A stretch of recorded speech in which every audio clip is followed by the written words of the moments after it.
બનાવ્યું છે ક્યારે આમળા અને લીંબુનું ખાટું મીઠું મિક્સ અથાણું. તો 1 કિલો જેટલા લીંબુ લેવાના છે, તેના બી કાઢી તેને સમાર્યા છે, હળદર અને મીઠું કરવાનું છે. અને ફૂલ રેસીપી જોવા માટે ફક્ત મને કોમેન્ટમાં તમે મિક્સ અથાણું લખશો એટલે હું તમને લિંક શેર કરીશ. 1 ગ્લાસ જેટલું પાણી સાથે ઉમેરી 7 થી 8 દિવસ આથવા મૂકીએ. 1 કપ જેટલું શીંગ તેલ ગરમ કરી ઠંડુ કરીએ. જો કેટલા સરસ થઈ ગયા છે.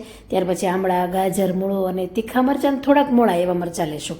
પહેલાં આમળા 250 ગ્રામ લીધા છે, તેને સમારી લઈએ. ત્યાર પછી મૂળો 1 લીધો છે, તેને સમારી લઈશું. 1 ગાજર છે, તેને સમારી લેશું. સાથે જ મરચાંને પણ સમારી લેવાના છે. ખૂબ જ સરસ અથાણું થશે. એકવાર ટ્રાય પણ કરજો અને રેસીપી ગમે તો શેર પણ કરજો. ત્યાર પછી બધું મિક્સ કરી તૈયાર ગોળ કેરીનો મસાલો આવે છે તે 1/2 કપ, સાથે 2 ચમચી મીઠું અને ગરમ કરેલું તેલ બધું જ ઉમેરી દેશું. સાથે અડધા કપ જેટલી ખાંડ પણ મિક્સ કરી લેશું. હવે 1 રાત માટે ઢાંકીને રહેવા દઈએ. સાથે જ મેં 2 કપ જેટલું ફરીથી તેલ ગરમ કર્યું છે ને ઠંડુ કર્યું છે. તો બધું મિક્સ કરી લેશું અને તેલ પણ મિક્સ કરીશું. ટ્રાય કરો, શેર કરો.